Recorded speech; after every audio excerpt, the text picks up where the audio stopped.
บางคนเราเนี่ยแล้วขยมบ้านหมดดอขังขนงนี่รถยนต์เกียร์คันนิวอลอะไรด้วยแต่ไปขยมบ้านจุดจุดมองปอนจังจุดมวยหนึ่งเกียร์คันนิวอลไปเครื่องนี้คือจุดเป็นลานฟูหลักเส้นบางคนก็จะทายบ่าคือมีตะโบลบางปีต้องบ่ามีอย่างอัดโพตินะบ่าตะโบลบางปีต้องบ่าจุดไหนไอ้ทวีคือโอโต้ใบสลักบางคนนี่คือจุดโอโต้บ่าทวีขังช่วย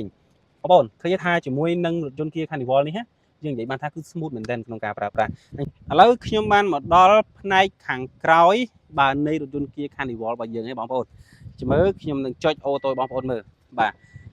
នេះគឺជាទ្វារអូតូគេថាអូតូគូតក្រោយបងប្អូនហ្នឹងហើយហើយឥឡូវខ្ញុំបានមកដល់ផ្ទៃខាងមុខនៃរថយន្ត Kia Carnival បងប្អូនឃើញថាជាមួយនឹងបាទចង្កូតគឺមានភាពធូរស្រួលមែនទែនហើយដែលពិសេសទៀតបងប្អូនណានឹងយើងមកយើងភ្ជាប់មានតាំងបាទកាមេរ៉ាខាងមុខមកឲ្យស្រេចយើងចំមកប្រភេទមកសំណុំស៊ីនតែម្ដងបងប្អូនហើយចំណែកឯគ្រឿងបញ្ជាផ្សេងបាទសំណុំបញ្ជាផ្សេងជាមួយនឹងបាទទ្វារបាទគឺនៅខាងនេះតែម្ដងបងប្អូនហើយនឹងការបើកដបផ្សេងណាហ្នឹងហើយបាទឥឡូវជម្រាបសួរពុកម៉ែបងប្អូនទាំងអស់គ្នាឥឡូវយើងបានចូលស្តុកថ្មីទៀតហើយនៃប្រភេទ Kia Carnival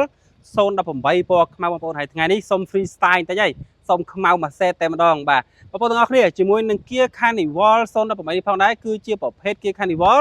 full option បងប្អូនបានន័យថាបើកដំបូល2តង់3ប៊ូតុងក៏អីអូតូបងប្អូនណាហ្នឹងហើយជាមួយនឹង Kia Carnival នេះបងប្អូនគឺមានភាពធំទូលាយមែនទែនជាមួយបងប្អូនដែលមានសមាជិកបាទគ្រួសារចាប់ពីបាទ5 6នាក់ឡើងបងប្អូនកលេចមកមើល Kia Carnival ខាងក្រោយខ្ញុំបានបងប្អូនជាមួយនឹងការសំចៃប្រភេទ Kia Carnival ឃើញបាទឃើញឡានតួធំពិតមែនប៉ុន្តែកម្រិតនៅក្នុងការស៊ីប្រេងបាទត្រឹមតែ6ទៅ7លីត្រទេ100គីឡូឯការបង់ពន្ធប្រចាំឆ្នាំត្រឹមតែ 150,000 រៀលទេបងប្អូនរយៈពេល1ឆ្នាំបងប្អូនដោយសារតែម៉ាស៊ីនវាកម្លាំងបាទ 2.2 turbo បានការស៊ូសនិងសន្ទុះរបស់បាទរថយន្ត Kia Carnival នេះវិញយើងនិយាយបានថាបាទរថយន្តសាំងអីមិនបាច់ដេញទេបងប្អូនហើយឡាននេះផងដែរបើនិយាយពីរត់លើអាផ្លូវលាតវិញបងប្អូនគឺនិយាយបានថាបាទមិនបាច់ដេញទេ Kia Carnival ហ្នឹងគឺជាប្រភេទឡានមួយដែលមានស៊ូសខ្លាំងហើយបើនិយាយអំពីបាទភាពធំទូលាយវិញ Kia Carnival ខ្ញុំនិយាយបានថាគឺធំទូលាយខ្លាំងមែនទែនចង់ដឹងថាតើវាធំទូលាយដូចអ្វីដែលខ្ញុំនិយាយដែរអត់បងប្អូនមកចូលទស្សនាបាទខាងក្នុងបាទរថយន្តជាមួយខ្ញុំទាំងអស់គ្នាតោះ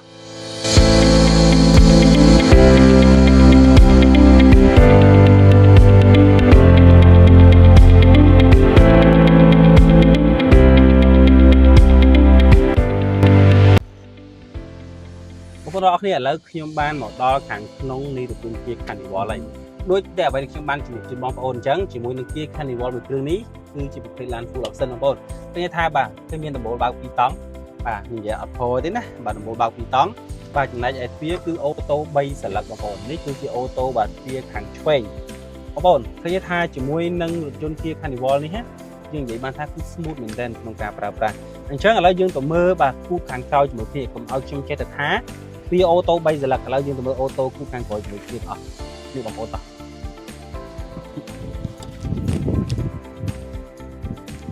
ឥឡូវខ្ញុំបានមកដល់ផ្នែកខាងក្រោយបាទនៃរថយន្ត Kia Carnival របស់យើងហ្នឹងបងប្អូនជំរឿខ្ញុំនឹងចុចអូតូបងប្អូនមើលបាទនេះគឺជាទ្វារអូតូគេថាអូតូគូតក្រោយបងប្អូនហ្នឹងហើយជាមួយនឹងខាងក្រោយនេះបងប្អូននេះកាមេរ៉ាមែនបងប្អូននៅផ្ទៃខាងក្រោយនេះរថយន្ត Kia Carnival នេះគឺមានកៅអី3ទៀតជាកៅអីបង្កប់បងប្អូនពេលដែលបងប្អូនមានសមាជិកបាទគ្រួសារលើសពី10នាក់ឡើងបងប្អូនអាចធ្វើការបាទដកកៅអីនេះឡើងមកបានព្រោះថានេះគឺជាកៅអីបង្កប់ប៉ុន្តែបើសិនជាបងប្អូនបើមានសមាជិកត្រឹមតែ7 8នាក់ទេបងប្អូនអាចដាក់ចុះក្រោមបានរួចហើយឥឡូវនេះយើងអាចដាក់ជាអីវ៉ាន់បានសម្រាប់បងប្អូនដាក់អីវ៉ាន់បាទដើរលេងតាមរមណីយដ្ឋានផ្សេងៗលក្ខណៈគ្រួសារខ្ញុំនិយាយបានថារថយន្ត Kia Carnival នេះ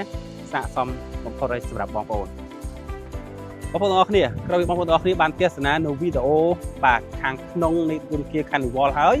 បងប្អូនទាំងអស់គ្នាមានអារម្មណ៍បែបណាដែរបងប្អូនថាស្មៃមើលថាបើសិនជាបងប្អូនមាន Kia Carnival មួយគ្រឿងនៅក្នុងផ្ទះ